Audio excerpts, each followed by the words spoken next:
about it right now. Everything's okay. Proposer des films avec les moyens que tu es dans une énergie de faire, une énergie de partage, une énergie d'échange, et non pas dans une énergie constante de rejet. No matter where you find yourself, no matter what kind of stuff is going on in your life. En fait, l'idée de départ, c'est que je voulais agir et parler de la crise sanitaire.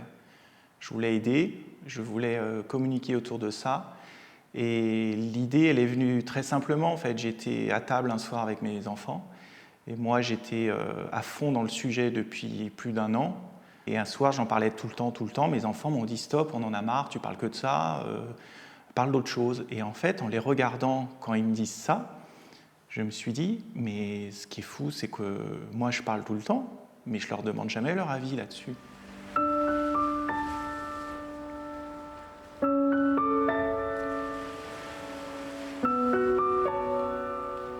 En allant les voir, en allant faire des interviews de ces gamins, j'ai découvert leurs problématiques, je les ai écoutées, et j'ai découvert le gros problème qui était en train de se mettre en place en France concernant les enfants globalement, liés à cette crise sanitaire et à toutes les mesures politiques et liberticides qui ont entraîné ce mal-être chez la plupart des enfants. Je voulais aller vite, déjà, c'était le premier facteur, parce que l'actualité autour de la crise sanitaire évolue presque de jour en jour. Et la deuxième, je ne voulais pas que l'on détourne le point de vue et de ce qu'allaient dire les enfants. Donc pour moi, ça c'était vraiment sacré. Je voulais absolument qu'on respecte leurs paroles. Et donc le fait de rentrer dans un système de production classique, on sait tous comment ça fonctionne. D'un seul coup, si tu as une chaîne ou si tu as des interlocuteurs financiers, ils peuvent très bien te dire « mais ça, c'est un peu clivant en ce moment, tu vois, ça, on va peut-être pas en parler ». Tu vois. Donc en fait, je voulais absolument que la parole des enfants soit totalement libre, et c'est pour ça que je suis resté en autoproduction. J'aime bien les enfants. Même moi, je m'aime bien. Avec quelques amis, on a décidé de faire un club pour porter des jupes, pour montrer que les vêtements n'ont pas de genre. Donc on a fait des jours où on portait des jupes. Donc des garçons ont porté des jupes et beaucoup de personnes se sont moquées d'eux en disant « Ah, mais ce sont des filles, ils sont homos, forcément, c'est des choses comme ça ». Ça se ressent très fortement au collège. Dès qu'on est un peu différent, on se fait juger. J'aime danser et chanter. Pourquoi tu aimes danser et chanter ? Parce que ça me libère, ça me donne une impression de... Je suis moi-même quand je le fais. Tout a été de l'improvisation, sauf les questions que j'avais prévu de leur poser. Elles étaient toutes identiques pour chaque enfant. Et c'était très intéressant de voir justement sur cet éventail large, entre 6 ans et 23 ans, comment on réagit par rapport à une question. Et que je leur avais dit, si tu ne veux pas répondre à une question, tu ne réponds pas à une question. Si tu as répondu à une question et que ça ne te plaît pas et que tu n'es pas content de ta réponse, tu me le dis tout de suite et je ne le garderai pas au montage. T'es contente d'avoir ton âge ? Bah, ça va changer, donc bah, oui. C'est-à-dire ? Bah, je vais grandir et après vieillir. Tu crois dans les enfants ? Oui, Qu'est-ce qui te fait dire ça en toi ? mon corps. C'est ton corps qui te parle ? Et qu'est-ce qu'il te dit, ton corps ? Bah, que je ressens des sentiments, que des fois, je sais ce qu'il dit, mais qu'il ne parle pas.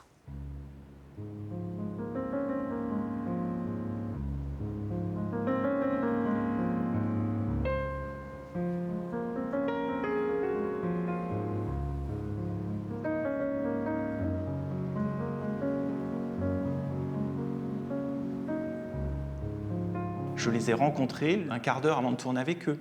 Donc ils ne me connaissaient pas, ils ne m'avaient jamais vu. La plupart du temps, je ne connaissais même pas les parents. Et ce qui était vraiment intéressant, enrichissant pour moi, c'est que d'abord, il n'y en a aucun qui m'a dit non. Ils ont tous joué le jeu. Au collège, déjà, je me sens pas bien avec le masque et tout ce qui se passe autour. Donc moi, j'ai porté une visière parce que j'arrivais pas à respirer avec le masque. Et ils m'ont mise à l'écart, comme une pestiférée au fond de la classe. Donc déjà, ça, je l'ai mal vécu parce qu'ils m'ont mis à l'écart de toute une classe pendant une année entière. Moi, j'aime tout maîtriser. Vraiment, j'aime beaucoup la préparation. Et là, ça m'a coûté de ne rien préparer, de partir. Pour te donner un exemple, le premier tournage, j'ai fait Paris-Montpellier dans la voiture. Je n'arrivais même pas à voir le père de Sarah au téléphone. Je ne savais même pas finalement si j'allais pouvoir filmer cette jeune fille ou pas. Et quand je suis arrivé sur place, il ne répondait pas. J'ai passé 1 heure sur la place de l'église, dans un petit village. Et puis finalement, ils m'ont appelé, ils m'ont dit « Viens ». Je suis venu, je dis « Oui, mais il n'y a plus de lumière, c'est trop tard ». Donc je reviens demain matin, donc je suis reparti, je suis revenu le lendemain matin. Et tout le tournage a été fait dans l'impro comme ça.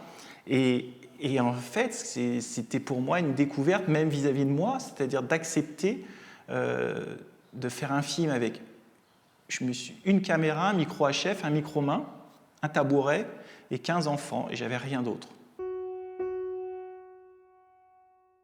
Le fait d'avoir très peu de matériel et d'être seul a permis de créer, je pense, une intimité dans l'interview. Ce qui était chouette, c'est que même moi, en posant les questions, j'oubliais presque la caméra, alors que je devais gérer le point, le diaph, enfin tout ce qu'on connaît. Et j'ai carrément oublié la caméra. Et ce qui était super, c'est que après, je leur ai demandé de jouer devant la caméra, c'est-à-dire fais des grimaces, est-ce que tu as envie de danser, est-ce que tu as envie de bouger, libère-toi.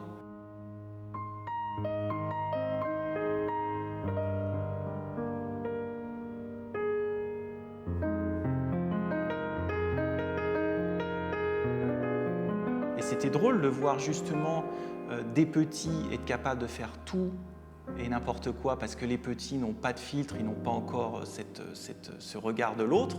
Les ados commençaient à ne pas être à l'aise dans leur corps, mais de jouer le jeu quand même tout en ayant les premiers filtres. Et James, qui a 23 ans, qui lui est déjà un adulte, est encore dans autre chose. Aller en enfer, ce serait mon pire cauchemar. Et ça, je trouve que c'est vraiment beau de voir ces âges. Et puis nous, on se voit aussi quand on était jeunes, et moi, c'est ça que j'aime beaucoup. J'ai vu sur Internet, il y a 6 mois, une vidéo d'un papa qui a filmé sa fille de la naissance jusqu'à 20 ans, et il a passé ça en accéléré, donc ça dure 2 minutes. C'est bouleversant à regarder un être humain évoluer de de la naissance à 20 ans, c'est bouleversant, quoi. J'avais l'angoisse du réalisateur de l'ennui. On a toujours cette angoisse, en fait. Est-ce que les gens vont s'ennuyer ? Qu'est-ce qui va faire que les gens restent ? C'est ça qui est intéressant, je trouve, quand j'avais fait mon long métrage D'eau à la mer, c'était un film où j'ai pas arrêté au montage de retirer des plans. Mais c'est hyper dur, en fait, parce que tu as peur tout le temps. Tu dis, mais ça va pas tenir. Et là, j'ai trouvé avec les enfants, j'avais très peur que des enfants qui parlent, que ça soit pénible. Et en fait, j'ai fait un ours de 2 heures. Et j'aurais pu tenir, je pense, 1h20, mais j'ai préféré redescendre à 52 et tout resserrer. Mon rêve, c'est d'être une grande flûtiste jazz qui fait tourner dans tout le monde et tout, dans le monde entier. Bon, après, c'est compliqué, mais ça, ce serait vraiment le summum au niveau à venir. Ce serait génial. C'est de pouvoir vivre une vie tranquille, surfer sur de belles vagues sans avoir aucun problème, sans avoir aucun souci. Je rêve de devenir actrice et chanteuse. Vous me direz, l'un n'empêche pas l'autre. Moi, je monte des films depuis très longtemps et j'avais tendance avant à intellectualiser le montage, c'est-à-dire à me dire, je vais réfléchir bien à ce que je vais faire avant, mais depuis quelques mois, je me laisse aller, c'est-à-dire que je décide de ne plus maîtriser les choses, de ne plus les contrôler. Et d'ailleurs, j'essaie de le faire aussi dans ma vie, c'est-à-dire d'être dans un certain détachement. Et quand j'ai attaqué le montage de ce film, je ne savais vraiment pas où j'allais. Et en fait, j'ai provoqué, au montage, je fais de plus en plus ça, même pour des clients, je provoque des accidents de montage. C'est-à-dire que même je m'amuse, je m'oblige à poser les choses n'importe comment, pour voir justement s'il naît des choses ou pas. Alors des fois, il se passe des choses, et des fois, il ne se passe rien, mais ça m'oblige, moi, à voir les choses différemment, à ce que mon cerveau accepte l'accident et accepte le non-contrôle. Le fait d'être son propre réalisateur, producteur, monteur, enfin tout ça, moi j'adore faire tout ça, j'adore. Pour la production, vraiment, c'est ce qui m'amuse le moins maintenant. Mais avant, je demandais l'avis à pas mal de gens. Quand je faisais un montage, quand j'ai monté Dos à la mer, j'ai fait venir une grande monteuse du cinéma français chez moi. Je lui ai dit, regarde le film. Elle m'a massacré. Elle m'a proposé plein de changements. Comme moi, je tourne monté, je ne les avais pas, mais j'ai tenu compte de 90% de ses remarques, parce que je trouvais que c'était assez judicieux, même si je n'étais pas d'accord avec elle globalement sur la façon de monter un film. Maintenant, je montre le film de moins en moins de gens. C'est-à-dire que la liberté que me donne le fait d'avoir peu de moyens et de, quelque part, de maîtriser toute la chaîne, eh ben, je vais jusqu'au bout du process. C'est-à-dire que je vous propose quelque chose, vous l'aimez ou vous le rejetez. De toute façon, les enjeux financiers, dans ce cas-là, j'en ai très peu. Je ne me mets pas en danger. Je serais sur un blockbuster à 100 millions de dollars, bah, c'est sûr que tout le monde veut donner son avis, même le stagiaire, même le machin, les 15 exécutifs, parce qu'ils doivent tous justifier leur salaire et tous puis il faut en même temps t'encadrer, il ne faut pas te laisser partir parce que le système, il faut qu'il t'encadre. Ça fait partie du système. Mais là, je demande l'avis de moins en moins aux gens. Et ce n'est pas que je doute de l'avis des gens, c'est-à-dire que je pense vraiment qu'il faut revenir à la source du cinéma. Et la source du cinéma, c'est d'assumer les qualités et les erreurs d'un film, et c'est cette singularité qui fera que le film sera intéressant ou non. Et aujourd'hui, on a quand même malheureusement de plus en plus de décisionnaires qui se mettent dans toute la chaîne, qui vont te déstabiliser et qui ne vont pas du tout aller dans le sens du film parce qu'il y aura d'autres raisons qu'ils ne te diront pas forcément. Et donc j'ai pris moi le parti pris. Quand je suis libre, eh ben, j'assume pleinement. J'ai fait le film, j'ai dû le montrer, je crois, je m'en souviens même pas, dis donc, tu te rends compte ? C'est pas une question de maîtrise, au contraire, justement, c'est une question je trouve, de courage. Faire un film, c'est être courageux. Tu crois qu'il va y avoir la guerre en France ? Dans un avenir proche, je ne pourrais pas dire, je ne suis pas voyant, mais je pense que les répercussions du coup actuelles vont avoir de réels impacts demain sur de l'individu jusqu'à l'ensemble des sociétés, oui.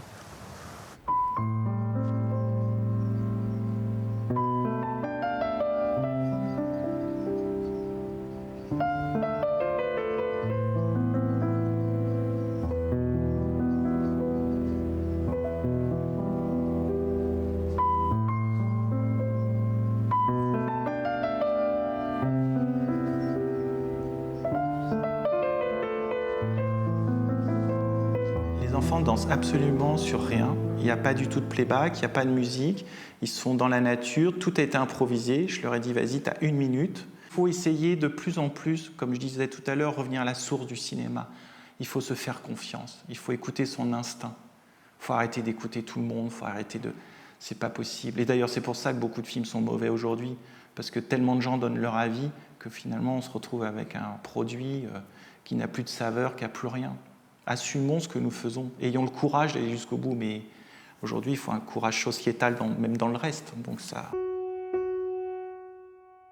Ce film m'a apporté beaucoup de joie intérieure parce que d'abord, je me découvre une âme proche des enfants, chose qui n'était pas consciente en moi il y a quelques années.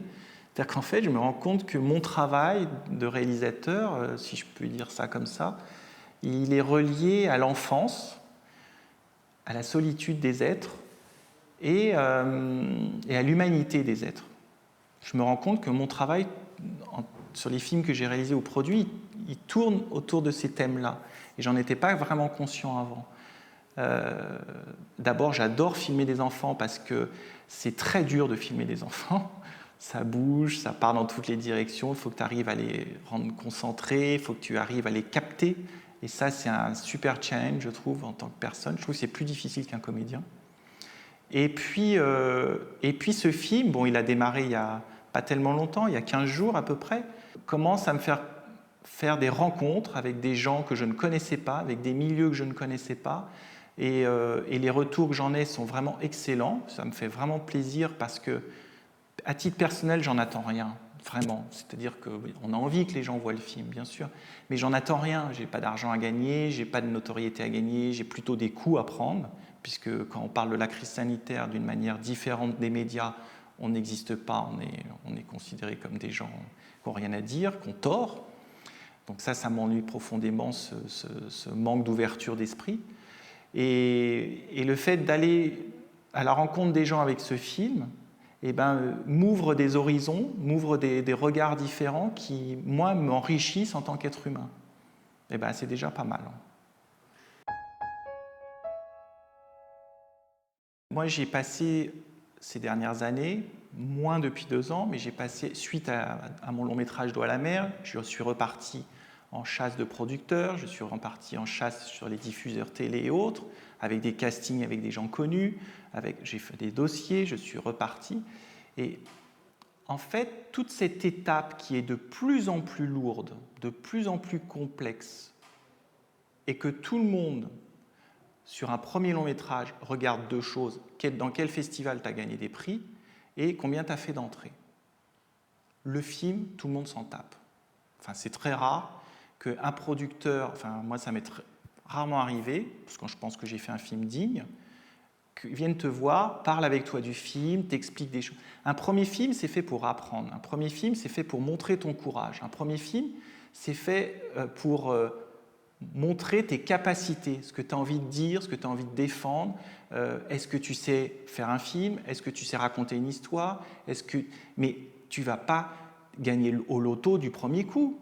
Quand tu regardes la carrière des plus grands cinéastes du monde, d'abord, la plupart ont fait des premiers films dans des conditions pourries, ils ont fait des bides, et ils ont fait après un 2e film, un 3e film, et ils sont devenus des grands cinéastes.